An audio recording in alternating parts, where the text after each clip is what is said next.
Good afternoon. My name is Ali Abdulatif Amida, Professor of Political Science, and this is UNE 2019 Constitution Day.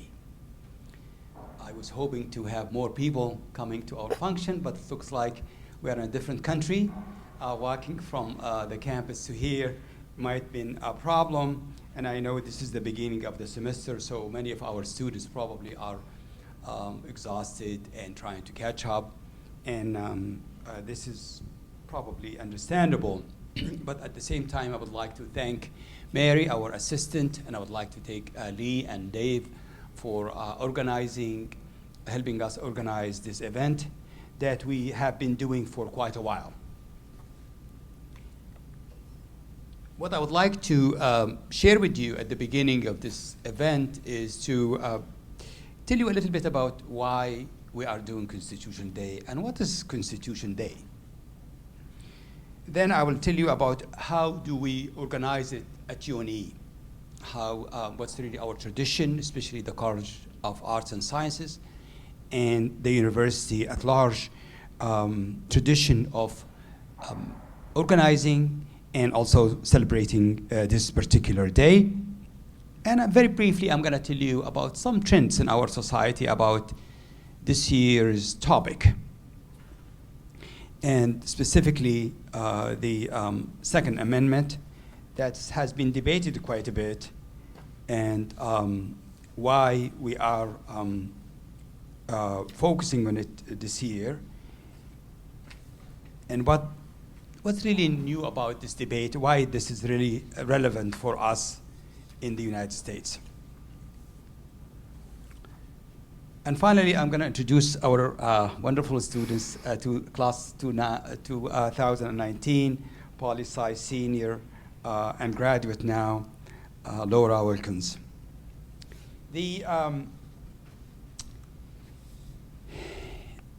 Constitution Day is really the child of a very, very interesting American congressman and senator, Jim Byrd, the late Jim Byrd.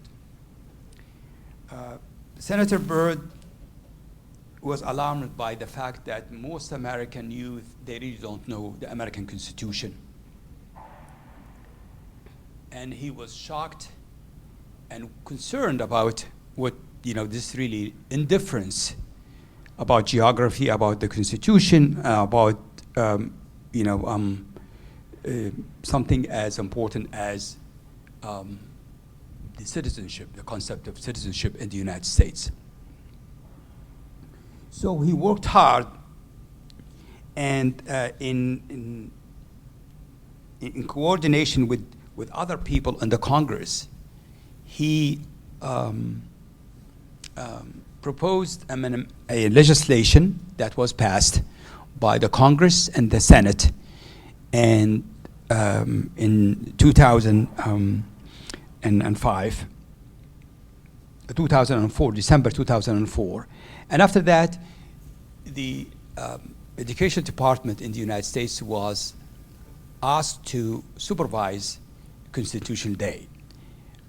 Specifically, this day, based in this federal legislation, states that any institution in the United States, including our UNE, that receives funding or grants from the federal government are required to have one day on the Constitution, discussing, educating, debating aspects of our Constitution by September 17th of the fall term. So this became a required kind of tradition.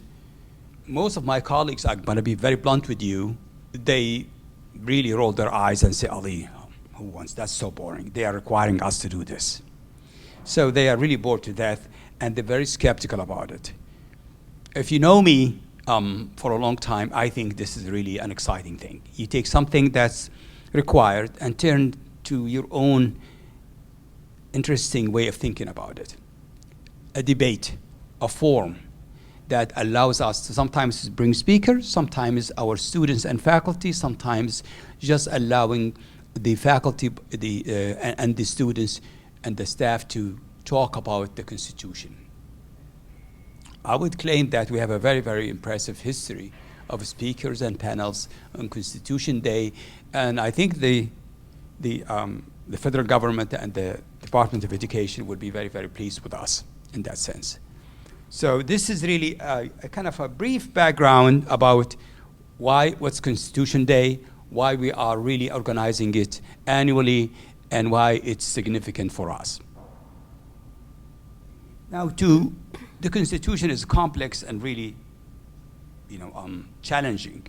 The most important and useful way of understanding aspects of the Constitution is to take a debate, take an amendment, an issue directly or indirectly related to the Constitution, and try to start a conversation. So this year, we gave the title for Constitution Day, the Constitution and the Second Amendments.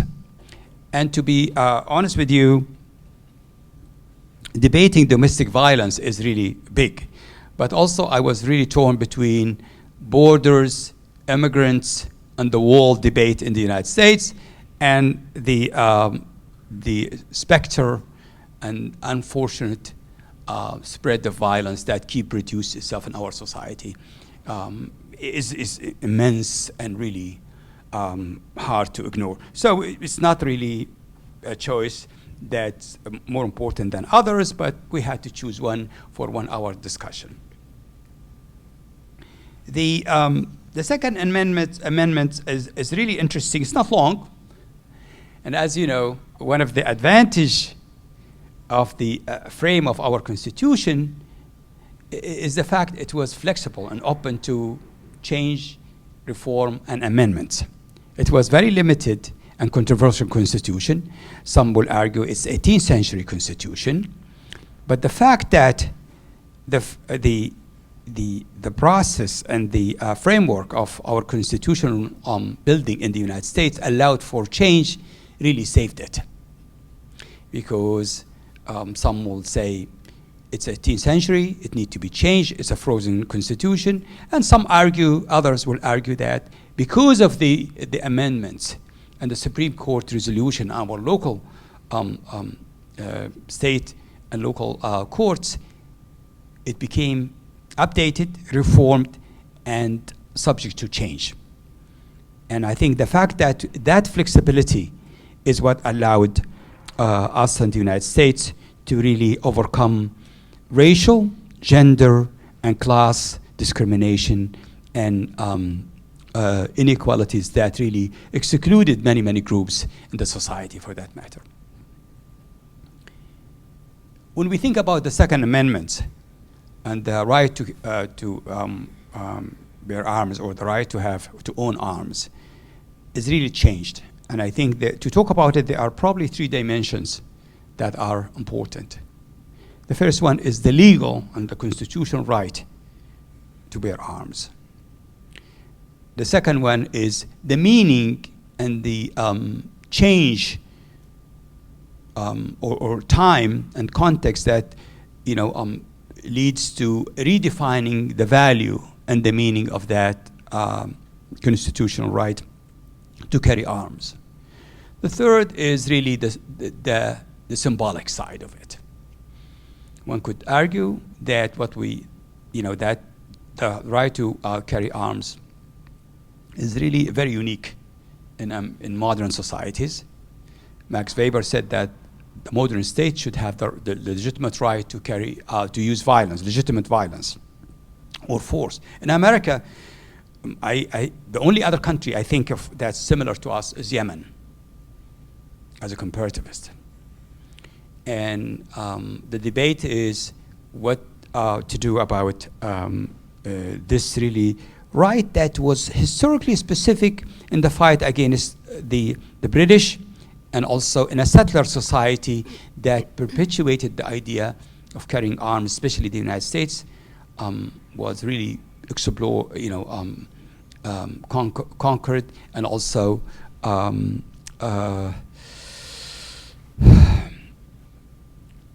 had this really historical fact where settlers were ahead of the state. And you're talking about a time of war and conquest and the right also to hunt for food. As many of my friends educated me, that the right to carry arms also for many rural communities is related to hunting and be able to get food and get meat for nutrition as well. Nowadays, the debate turned to the last symbolic dimension. We have a lobbyist, one of the strongest lobbyists in the United States, the NRA, and we have horrendous record of violence and suicide rate using arms. And the debate right now is checking anybody who have the right to carry arms and whether heavy guns or really sophisticated machine guns should be really banned, and magazines should be banned or not. That's really the current debate. And the President Donald Trump is wavering. Sometimes he say, you know, when there's a horrendous thing, we'll just do this. Sometimes he would say no after being lobbied by NRA and his own loyalists. So there is a larger constitutional significance and origins of the Second Amendment. There is also the meaning that has been redefined by society and the Supreme Court. And there's also the lobbying interests that are part of our modern society in the 20th century and 21st century, and not really the 18th century. So all of these dimensions should be accounted for in understanding the resilience of a very, very controversial amendment and right like the Second Amendment. What I would like to do now is to turn to our students, Laura Wilkins, who was the poli-sci class of 2019.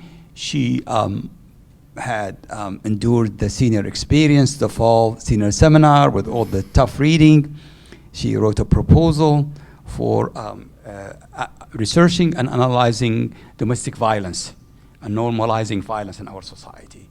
And then she wrote a very, very strong, outstanding thesis, and our faculty met, and after deliberation gave her the poli-sci senior award for the most outstanding thesis that she successfully defended in last spring. So Laura did that, and also taking care of a very, very challenging, wonderful little daughter called Layla, and I think the challenge is continuing from what she's shared with us. Laura is going to share with us that dimension of her research, and I think it will be very interesting for us to see not only about the violence, but more importantly, how Laura critically tried to pose a new question and analyze violence by proposing a different way of thinking about domestic terror. So I let her give us maybe 20 minutes per presentation, and after that we'll have a conversation for comments and questions. Laura, it's all yours. Okay. Well, thank you everyone for showing up. So my thesis that I had written was about normalizing domestic terror. This is kind of similar, but it's focusing more on like gun violence instead of some of the other things I had included. So first off, we need to understand like what terrorism is and the multiple dimensions of it. A global definition that's pretty simple is just that it's violence used against non-combatant civilians in pursuit of political aims. So it's pretty straightforward about how terrorism is. But the CIA in the United States considers it premeditated, politically motivated violence perpetrated against non-combatant targets by subnational groups or clandestine agents. But the FBI also has a different definition, even though they're for the same country. The FBI says it's perpetrated by individuals and or groups inspired by or associated with primarily US-based movements that espouse extremist ideologies of a political, religious, social, racial, or environmental nature. So as you can see, there are multiple different definitions all within one country, and it makes it a little bit challenging when you try to prosecute someone for a crime if you don't have a specific definition to go off of. And then that brings up the question of if it's just gun violence or if it could be terrorism. So in our current political climate, like Ali was saying, gun violence stirs up a lot of feelings, both for guns and against guns. But it's valid because the amount of mass shootings in America exceeds many compared to a lot of other nations. But there's a bigger issue that I find, and that's calling an attack just like a mental illness or a gun violence attack when it's very similar to just domestic terrorism. So two of the cases I'm going to be looking at are the Charleston church case and the Pittsburgh synagogue case. So this right there is Dylan Roof. He was a 21-year-old boy, and on the night of June 17th, 2015, around 9 p.m., he just kind of walked to the Emmanuel African Methodist Episcopal Church, and he went inside for a Bible study with 13 other folks who are all people of color. He sat down, and for an hour preceding the attack, he actually participated in the Bible study, read along with them, and he started getting a little bit upset and disagreeing with them about how to interpret some of the scripture. And then as the group got ready to pray, he actually just stood up and pulled out a gun and began shooting for 6 minutes just at anyone he could. And in those 6 minutes, 8 out of the 13 churchgoers had been killed, with one other in very critical condition. Some of the others survived just by pretending that they were already dead and laying on the floor. And he actually wanted at least one person to survive so that they could tell the story of what happened, because he was planning on killing himself afterwards. But then when he realized that he had run out of ammunition, he decided he just had to leave the scene, so that's what he did. And then when the police caught up with him about a day later, he was very cooperative and admitted to the crime, didn't try to say it wasn't him. And so they took him in for interrogation, and the interrogation lasted about 3 hours or so. And he immediately just admitted and said he was a white supremacist and that he hated people of color. And they actually found his manifesto on a website that he had been part of. And he had a lot of very disturbing things that he had said in that manifesto. This was one of the big ones where he said he would love for there to be a race war. I won't lie, I think every white nationalist dreams of a race war, even if they deny it, but I'm not sure we even need to have one. Ideally, we could simply take control of the government. And so just that alone is disturbing, that he wanted to start a race war with these actions. But there were also other ones where he had pretty much said that he thought people of color were raping their women. He thought that they were just violent, and he didn't think that it was fair that so much attention was put on the Trayvon Martin case when there were a lot of other crimes happening against white people. So he thought this was a way of retaliating against that. And so the initial response that the government had and the media had was that this was a tragic event. It was definitely something where he was mentally ill, he must have been crazy, and they just talked a lot about how heartbreaking it was that this would happen in a place of worship and whatnot. But then the second response that they had was a critique about the gun violence and saying that there needed to be better gun legislation and needed to be passed because events like this kept happening. But what they didn't mention was that his ideology of being a white supremacist is why he did this. They didn't talk about his white supremacy at all. They didn't talk about how he had this negative ideology. They just kind of skimmed over that and went straight to it's gun violence or it's a mental health issue.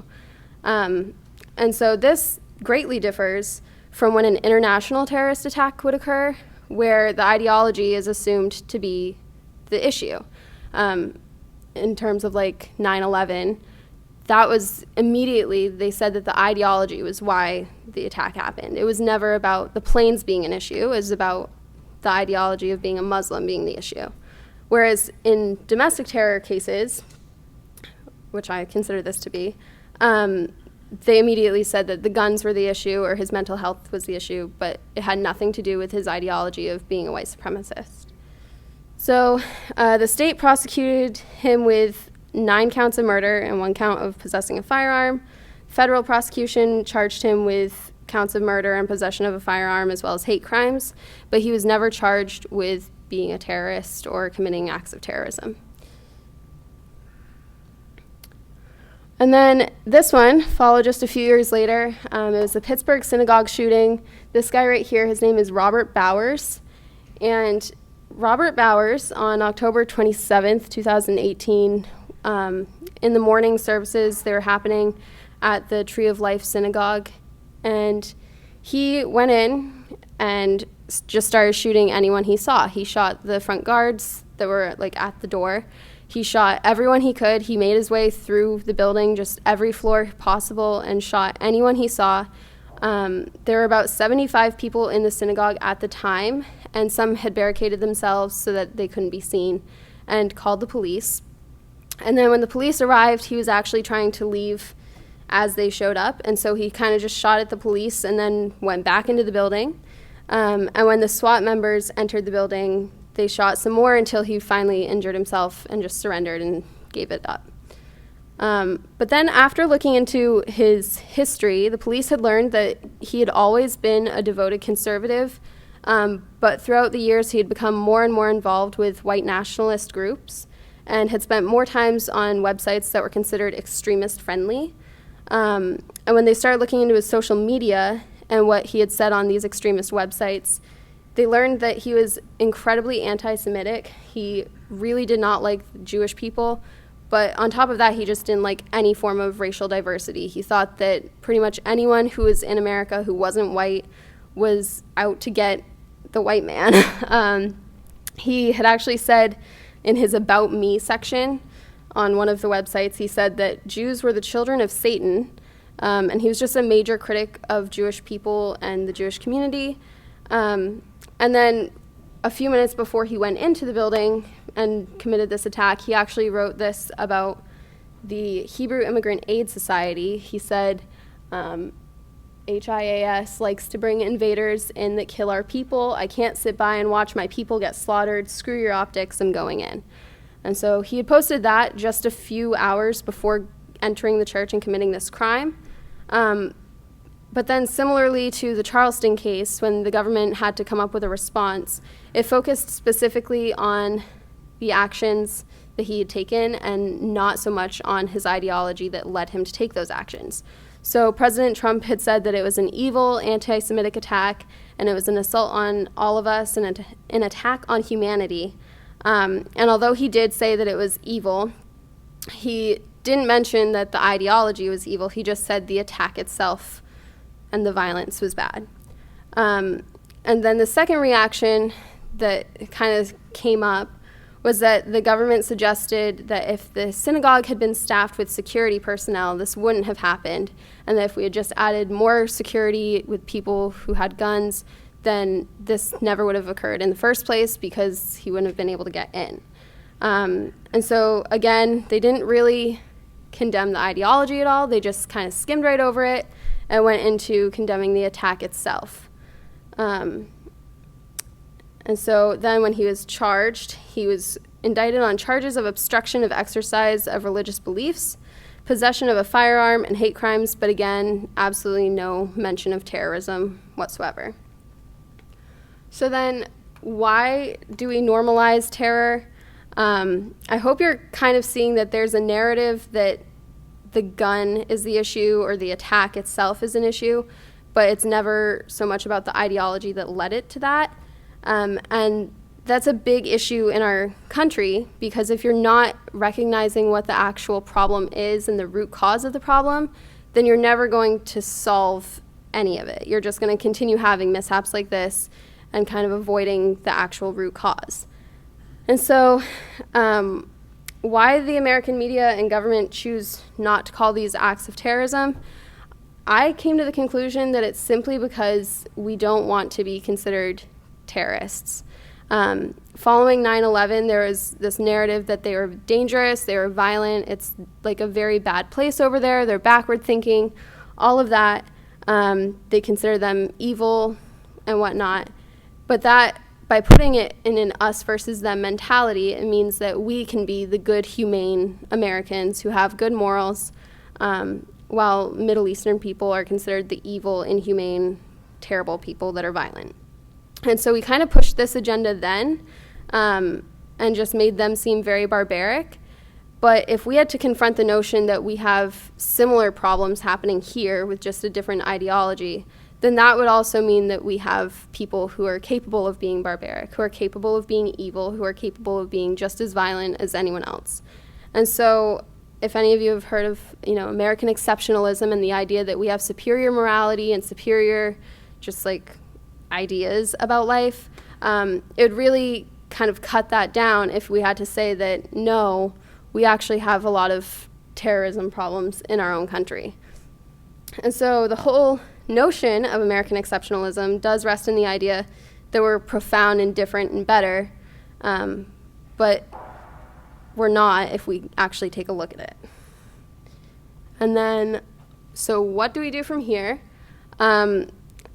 Until the American government actually assesses the root problems of like white supremacy and racial issues, and until they actually label people as what they are, which is terrorists, then we're just going to continue having gun violence debates, and debates about mass shootings and mental health crises, and nothing's going to change because we just keep going to these like alternative reasons, instead of really holding people accountable for their actions. And so that's kind of what I wrote my thesis about. Okay.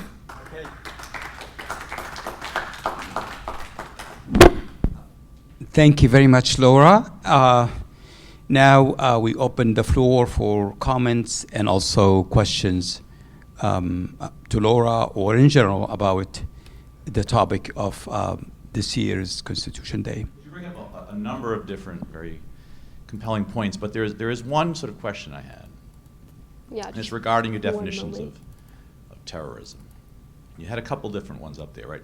And the global one that you had seemed to be, from listening to your talk, seems to be the one that you're asserting should be the one that's more adopted, right? Because when I guess, to play devil's advocate, what I could see an attorney general somewhere arguing, right, is that they would say something along the lines that, well, the two individuals that you utilized, right, as examples, would be prosecuted, and I think you mentioned in both cases they were, and I'm sure they were, prosecuted under hate crimes, right? This, yep. Which of course is a crime where it's violence, when in fact race is a factor in the motivation. And then they might say that with terrorism, which I think this is more consistent with the FBI definition that you put up there, is more the sort of organizational element to it, right? There's this idea that it's sort of like a heightened component beyond a hate crime. The organizational feature we have, there's a lot of moving parts. We're particularly concerned if a group, right, that's, if there was a specific white nationalist group who was specifically sending out people and they've looked at the area and they've scoped out what they were going to do and they worked in concert and that organizational element itself would raise this to, and that's sort of in a lot of ways, I think, a more traditional way, at least from a legalistic perspective, of looking at terrorism.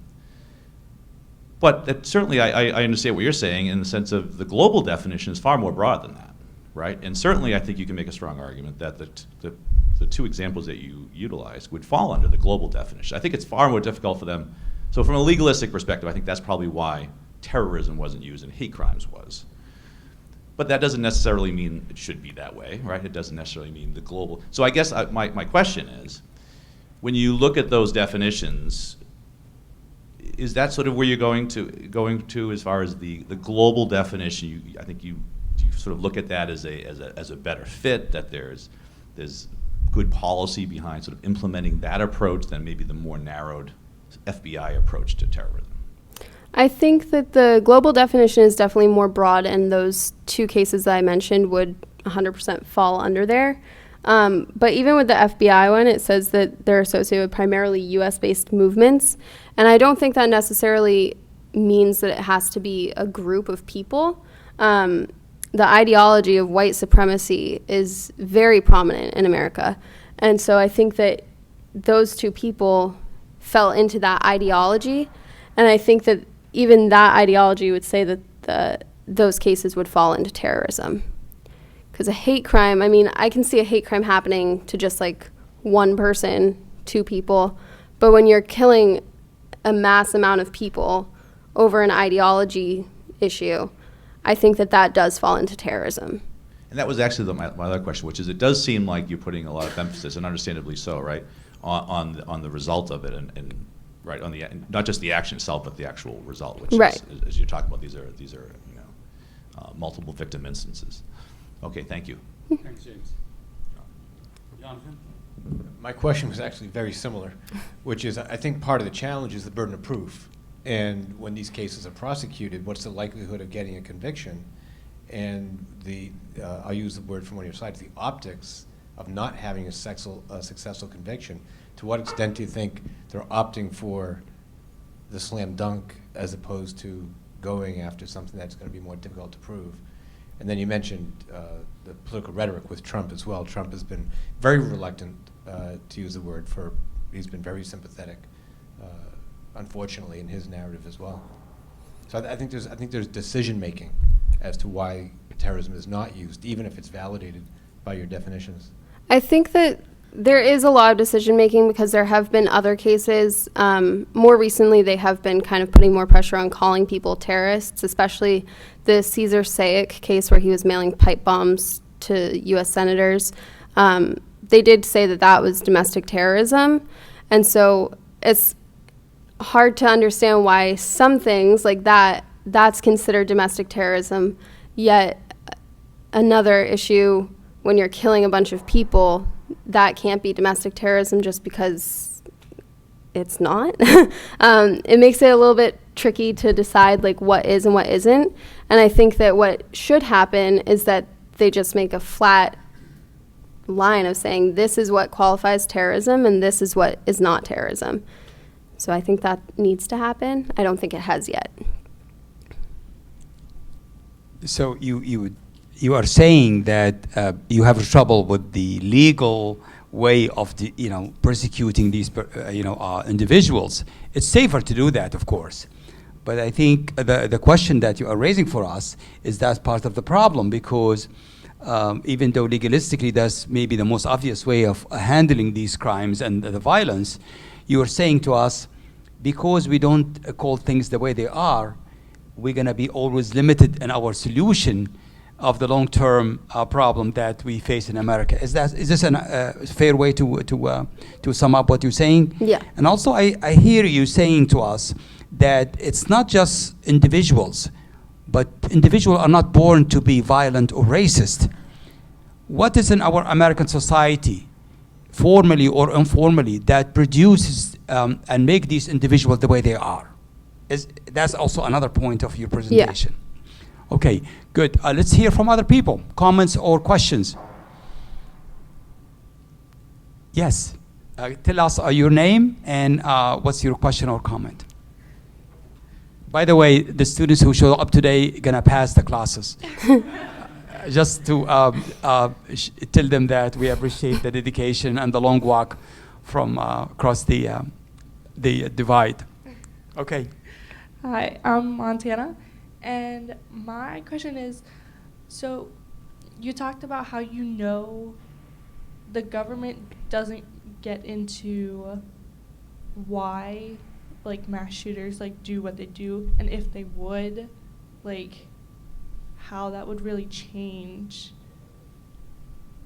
like people who do mass shootings. Like, do you think that would like really show the government and just like America like we need to change? Or do you think they're just not digging into why it's happening because they don't want to make America like seem so great as it is? I think one of the big issues of why they're not wanting to dig into it is, like I said, after 9/11, there was this whole perception of them as being very barbaric and violent individuals. But they didn't just condemn the individuals who did the attack, they condemned the entire nation. And so I think one of the issues, and I kind of mentioned it in my actual thesis, is that if they had to admit that we have terrorists here, then it's very easy for another country to look at America and say, like, well, they're all this way. They're not as great as they've said they are. And I don't think Americans are really ready to give up that title of being the best at everything. I don't think the American government wants to give it up and admit that there are very deep-rooted issues in our country. And so a lot of times they just gloss over it. I don't know if it would, I'm not sure what would happen if they did confront the actual issue. I don't know how they'd go about change after that. But I think that they need to at least address that it is there and then figure out where to go. So in a way you are saying you don't focus on only individual action, focus on what the process that keep producing these violent, terrorist actions as you described them, right? Yeah, okay. Other questions or comments?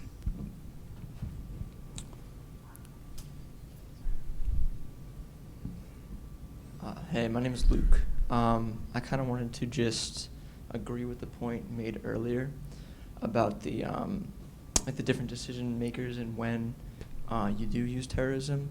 And I think that there is a point to kind of say that when you label something as terrorism, whether it is or not, kind of based on the definitions, it raises that certain aspect to a different level than I believe it was. Just instances like the Boston Marathon, where that clearly was terrorism. I think if you do label certain actions as that, it really elicits that kind of thought and behavior where it could make a bigger panic than maybe some people might choose to do. And I also think that in school shootings or religious or whatever motivated shootings, such like that, there has been a kind of, at least I've heard a cry for not giving them the publicity that they kind of crave for the attention and things like that. And I think that labeling some of them as terrorism might kind of give them that attention that they might want, that I think the media has, for the most part, already kind of failed to do over the past few decades. Just to comment. Yeah, good point.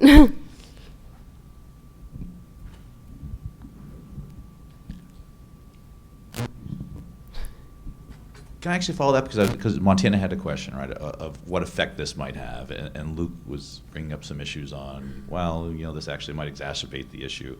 But to go back, because I think you've made a compelling case with some of these instances, and it is tough, right? I mean, when you use the Saya case where the individual in Miami, right, was setting out the pipe bombs. I mean, that's terrorism, and this isn't. And there is a lot of inconsistency there, right? And I guess it makes me think of, in a way that it might be very positive from a helping perspective, because what oftentimes you hear in a lot of these cases, right, after the fact, is somebody was like, you know what, I thought the person, right, was odd or this or that, and I may even call the police, but they kind of dismiss, that oftentimes you'll hear those types of narratives around these instances beforehand. And I think when it's looked at very much as a single criminal incident or potentially that might sort of put a chilling effect, whereas if it really is looked at sort of broadly speaking as terrorism, right, wouldn't that sort of quickly increase? I mean, think about after 9/11 and the mass network we have from an intelligence gathering perspective on avoiding terror instances, right? When we have this, if you really follow the news, you'll hear all these various success stories where various instances were prevented.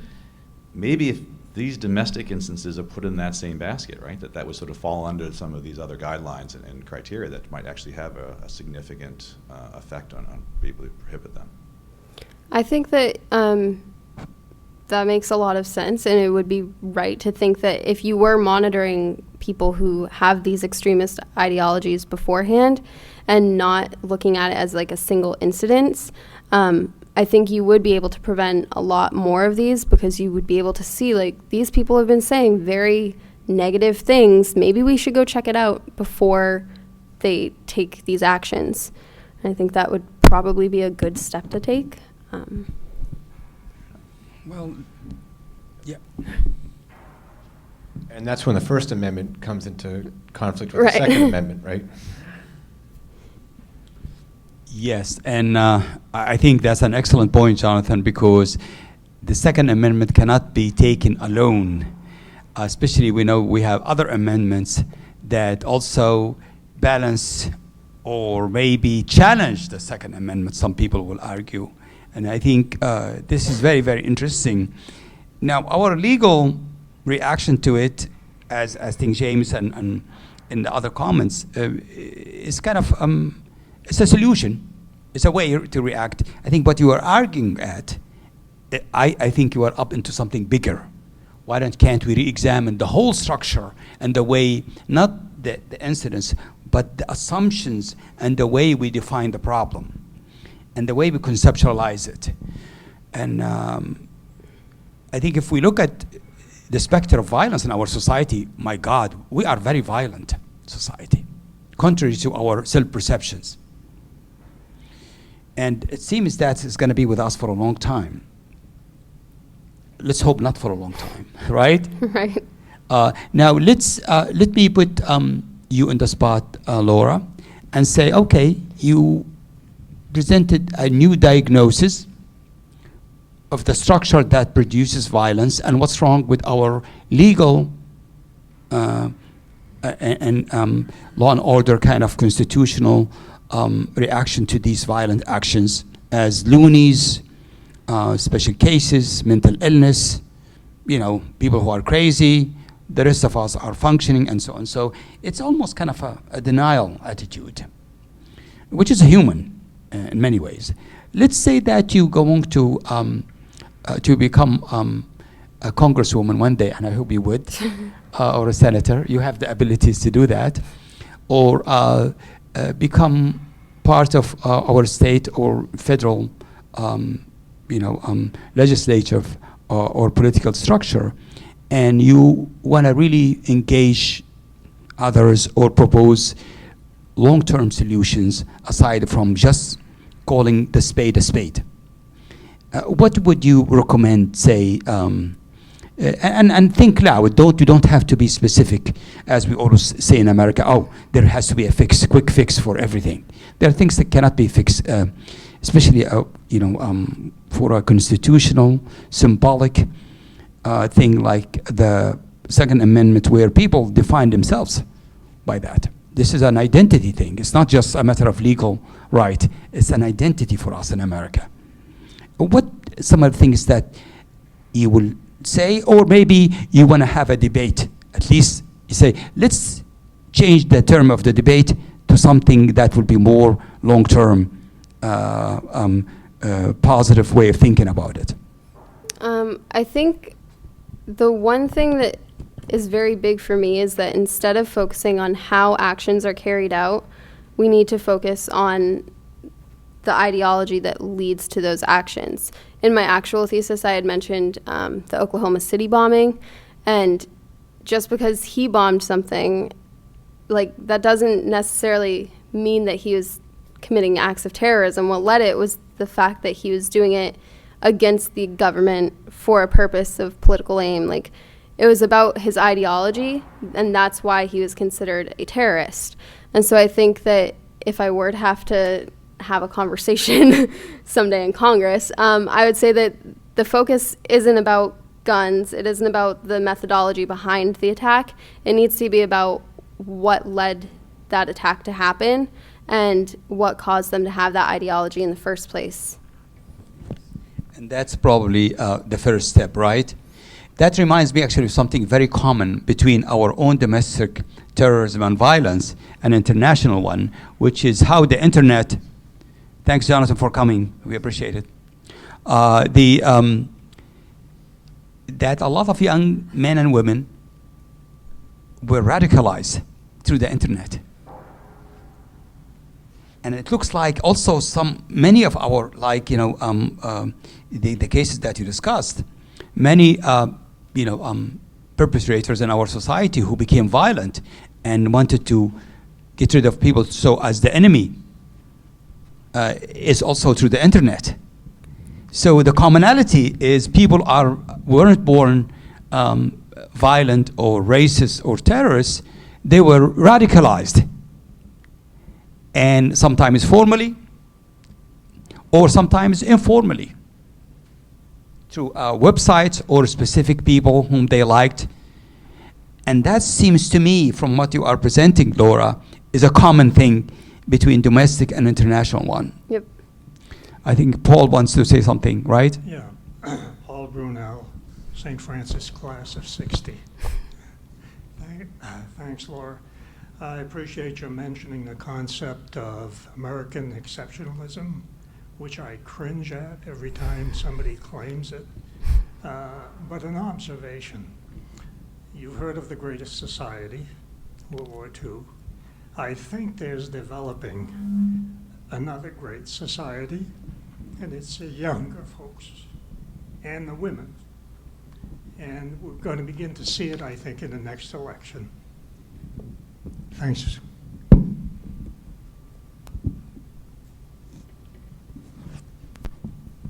Hi, I'm Mackenzie. I have a question regarding the ideologies.